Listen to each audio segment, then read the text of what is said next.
Merhaba Akrep burçları ve yükselen burcu Akrep olanlar. Evet arkadaşlar, beklenen video geldi. 2024 yorumlarıyla karşınızdayım. Bu videonun içerisinde tabii ki bütün gezegenleri tek tek konuşacağız. Sizler için neler getirebilir, 2024'te hangi gezegenden nasıl etkilenebilirsiniz, kişisel haritalarınız bundan etkileniyor mu? Onlar için de birer tüyo vereceğim sizlere. Öncelikle kanalıma abone değilseniz abone olur, bildirim zilini açar, beni destekler ve yorum yaparsanız çok sevinirim. Videoyu beğendiğinizde diğer arkadaşlarınız da bundan faydalanması için paylaşım yaparsanız hem onlara hem de bana destek olmuş olursunuz arkadaşlar. Şimdi 2023'ün son çeyreğindeyiz. Artık bitmeden önce size de bir kampanyamdan bahsetmek istiyorum. 2024 ve 2025'te bizi neler bekliyor? Hangi konularda sorumlu kalacağız? Hangi fırsatlar var? Kişisel haritalarımızda nasıl etkileneceğiz? Bunlarla ilgili detaylı bir analiz istiyorsanız bu kampanyamızı kaçırmayın derim. Doğum haritası analizi, 2 yıllık öngörü analizi, doğum saati tespiti hepsi birlikte kampanya fiyatımız 1500 TL. Yılbaşına kadar geçerli olacaktır. Bu kampanyadan yararlanmak için WhatsApp hattımızdan bizimle iletişime geçmeniz yeterli olacaktır arkadaşlar. Şimdi geçelim artık detaylara. 2024'te ne dedik? Bütün gezegenlerin etkilerini tek tek konuşuyor olacağız. Aynı zamanda tutulmaları da konuşuyor olacağız. Öncelikle en büyük gezegenimiz olan Plüto'dan başlamak istiyorum. Şimdi Plüto biliyorsunuz geçtiğimiz yıl Kova burcuna geçiş yapmıştı. Retro yaptı, Oğlağa geri döndü.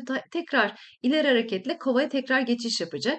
Ve bu yıl tekrar retro yapıp yine bir Oğlağa geçecek.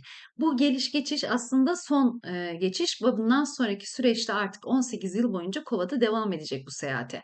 Bu esnada tabii ki derecesel olarak 29 derece Oğlak ile 0 derece, 1 derece ve 2 derece Kova burcunda seyahatini tamamlayacak. Kişisel haritalarınızda da bu derecelerde bir gezegeniniz varsa emin olun bundan en çok da siz etkileniyor olacaksınız. Kare karşıt ya da üçgen açılar atarak aslında hayatınızda olumlu ya da olumsuz etkilere sebebiyet verecek. Öncelikle Plüto nerede? Üçüncü evinizden dördüncü evinize geçiyor.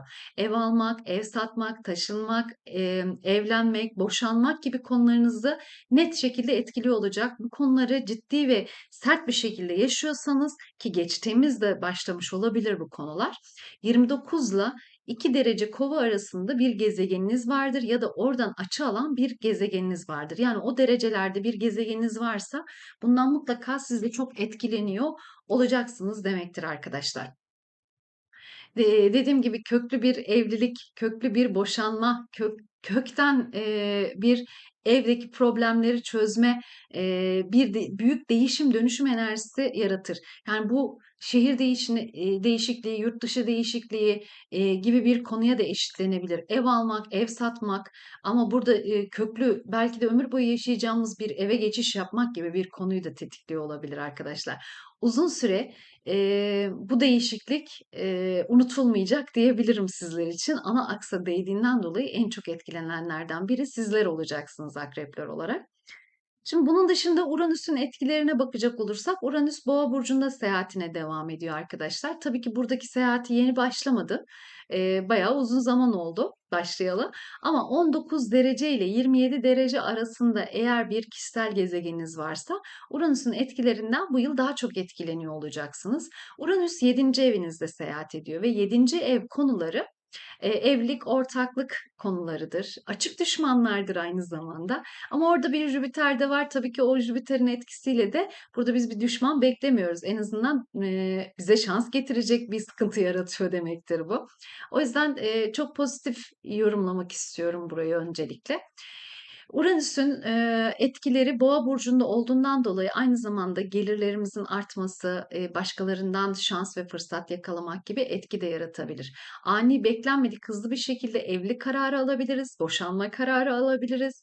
Olumlu ya da olumsuz tabii ki haritalarınıza bağlı değişecektir arkadaşlar bu. İlişkilerimizde ani beklenmedik bir dinamik patlaması olacak aslında. Burada da hepimiz yaşamayacağız tabii ki bunu. Özellikle altını çizmek istiyorum ki 19 ile 27 derece arasında Boğa burcunda veya diğer burçlarda gezegeniniz varsa o zaman siz bu konudan çok etkileneceksiniz. Eş ve ortağınızla ilgili ani beklenmedik olaylar, evliliğinizle ilgili ani beklenmedik olaylar ya da ortaklıkla ilgili bir ortaklığa girmek ya da ayrılmak gibi bir konuda yine söz konusu olabilir. Şimdi gelelim Neptün'ün açılarına. Neptün de uzun zamandır Balık burcunda seyahatine devam ediyor arkadaşlar. Bu da sizin 5. evinizde. Tabii ki bu zamana kadar belki fark etmemiş olabilirsiniz bu geçişi ya da şimdi fark ediyor olabilirsiniz. Özellikle söylemek isterim ki 27 ile 29 derece aralarında Balık burcunda bir gezegeniniz varsa ya da diğer burçlarda gezegeniniz varsa Neptün etkilerinden daha fazla faydalanacaksınız.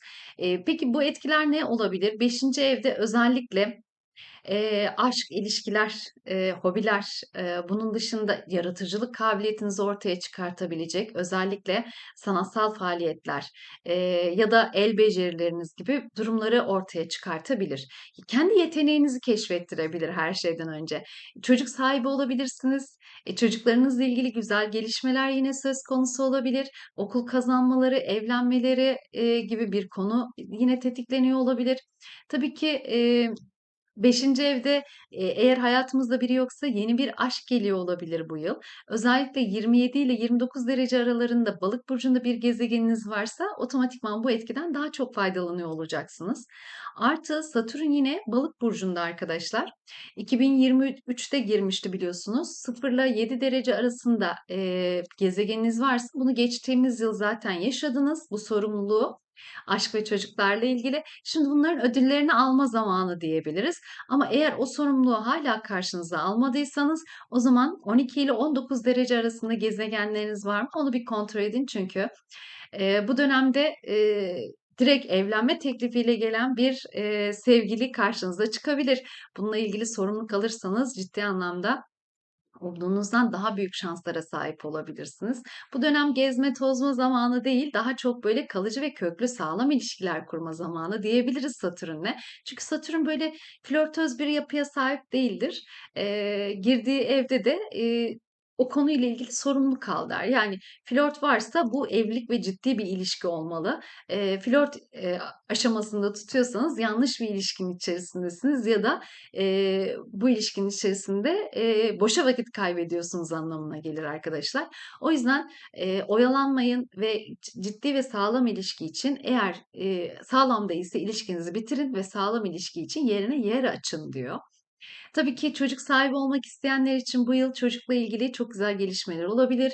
İşte, bebek sahibi olmak, hamilelik, doğumla ilgili sorumluluklar almak, işte, ebeveyn olmayı ilk kez tatmak, ya da çocuklarımızla ilgili güzel gelişmelerle olabilir. İşte, okula başlıyor olabilir, onun eğitimiyle ilgili sorumluluklar alıyor olabiliriz. Kısacası çocuklar ve aşk hayatımızla ilgili sorumluluklarımız oldukça gündem, teşkil edecek. Özellikle de 12-19 derecelerde Balık burcunda ya da diğer burçlarda bir gezegeniniz varsa bunlardan en çok da sizler etkileniyor olacaksınız arkadaşlar. Kişisel gezegenlerinizi lütfen kontrol edin. Verdiğim dereceler diğer gezegenler için de verdiğim burç dereceler eğer hayatınızda bir yere oturuyorsa bu yıl o etkiyi siz daha çok hissediyor olacaksınız, unutmayın. O yüzden ana haritayı bilmek her şeydir diyebiliriz. Bunun dışında Jüpiter'e bakacak olursak arkadaşlar bu da 7. evinizde. Evlilik, ortaklık konularında yine bizi destekliyor olacak. Eşimizden şanslar yakalayabiliriz. Eşimizin güzel bize sürprizleri olabilir.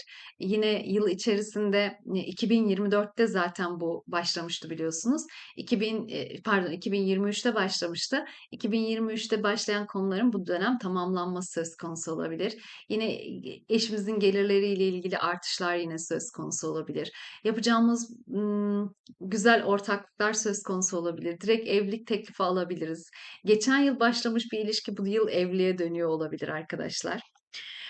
Jüpiter 26 Mayıs'a kadar geçtiğimiz yıldan gelen sorumluluklarımızın bir nevi ödülünü veriyor olacak.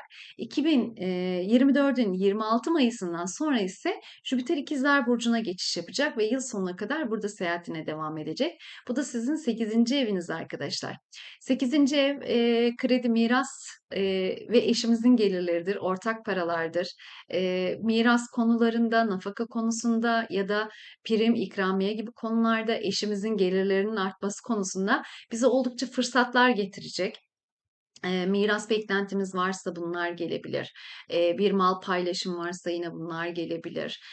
Kredi, miras gibi ya da ek gelirler, ek kazançlar yaratabilecek fırsatlar getirebilir. Yatırım fırsatları getirebilir. Ev almak, ev satmak, ciddi anlamda karlı yatırımlar yapmak için güzel bir zaman dilimi diyebiliriz bunun için. Tabii ki eşimizin gelirlerinde de yüksek bir artış yine söz konusu olabilir. Yaptığımız yatırımlarda yine karşılık bulabilir arkadaşlar. Şimdi bunların dışında bir de ay düğümlerimiz var. Malum ay düğümleri birer tutulma enerjisi yaratır arkadaşlar. Bu da sizin 6-12 aksından geliyor. Öncelikle Kuzey ay düğümü 6. evinizde. Bu demek oluyor ki iş arkadaşlarınızdan destek bulmak, iş yerine kendinizi ciddi bir şekilde gösterebilmek, atama terfi ya da iş arıyorsanız iş bulmak gibi konularınızı tetikleyebilir. Sağlıkla ilgili problemleriniz varsa bunları belki de çözüm odağını bulabilirsiniz arkadaşlar. Ama Güney ay düğümü etkisine baktığımız zaman Güney ay düğümü biraz 12. evde kalıyor. Yani birileri için fedakarlık yapmak, sorumluluk almak, ummadığımız yerlerden, ummadığımız kişilerden maalesef ki problemlerle ve sorunlarla yüzleşmek zorunda kalabiliriz. Arkamızdan dönen işleri fark etmiyor olabiliriz. Akrep olarak siz normalde bunu yaşamazsınız belki ama yani çok saf, çok temiz dediğimiz bir insandan çok büyük bir darbe yiyebiliriz. Öncelikle bu sizin için çok geçerli olacak. Ummadık taş baş yarar diyebiliriz aslında bu durum için. Özellikle bunu 25 Mart 2024'te ay tutulması yaşanacak terazide. Yani ilk hayal kırıklığını size burada yaşatacak. Maalesef ki pürüzlü ilişkiler, ilişkilerle ilgili pürüzler ya da ne bileyim sevdiğimiz biri için mecburi bir emek vermek zorunda kalabileceğimiz, ummadığımız yerlerden problemler yaşatabilecek bir tutulma geliyor. Ama bu tutulma etkisi kendi bireyselliğimizi ve kendimize yönelik olmayı biraz daha açık tutacağımız bir durum da yaşatacak bize. 7 Nisan'da da Güneş tutulması var Koç burcunda. Eğer bu sağlıkla ilgili bir problemse çözümünü bulmak anlamına gelecek aslında. Ya da iş yeriyle ilgili bir problem, arkamızdan dönen bir iş varsa bunu fark etmek, bununla ilgili bir düzen kurmak şeklinde de tezahür ediyor olabilir. Aynı zamanda da rahatsızlıklarımız varsa tedavi için de güzel fırsatlar Nisan ayı itibariyle gelecek tutulmanın etkisiyle. Şimdi gelelim 18 Eylül'e. 18 Eylül'de Balık burcunda yaşanacak bir ay tutulması var arkadaşlar. Bu ay tutulması 5. evinizde gerçekleşecek. Satürn, Neptün zaten orada. Bir de oraya tutulma enerjileri 2024'ün sonuyla beraber 2025 ve 2026'da da devam edecek. İşte buradaki ilk tutulma çocuk, aile, yuva, aşk ve hobilerimizle ilgili güzel gelişmeler getirecek ve belki de bir yaratıcılık kabiliyetimizi ortaya çıkartıp bir hobimizi işe çevirebiliriz ve bununla ilgili yıl sonunda para kazançlarımız artıyor olabilir arkadaşlar. 2 Ekim tarihinde de Güneş tutulması yine Terazi burcunda yaşanacak. Bizi aşağı çeken enerjiler her neyse, bizim arkamızdan dönen işler her neyse, o gizli düşmanlarımızı bulacağız, arkamızdan dönen işlere bir nokta koyacağız. Tamamen kendi irademizi ortaya koyarak hayatımızı köklü bir değişime götüreceğiz. Tabii ki kadersel olayları da bir arada yaşayıp aslında hayatımızdaki pürüzleri belki kader temizliyor da olabilir arkadaşlar bu dönemde. Kısacası 2024 oldukça hareketli, oldukça güzel bir yıl. Özellikle şanslı insanlara denk gelmek, ev almak, kredi çekmek, borçlarımızı, miraslarımızı kapatmak, yaşadığımız sıkıntılı ve problemli ilişkilerden, toksik ilişkilerden ayrılıp belki de hayatımızda kalıcı, köklü, sağlam, gerçekten güvenilir insanların girmesi gibi konulara işaret edecek. O yüzden 2024 bizim için çok parlak bir yıl. Bence artık yakamızdan bir Güney Ay düğümünde etkisi gittiğine göre bu yıl ilerlemenin vakti geldi de diyebiliriz. Umarım en iyi şekilde değerlendirirsiniz. 2024 size sağlık, mutluluk ve huzur getirsin inşallah. Kendinize iyi bakın, hoşça kalın.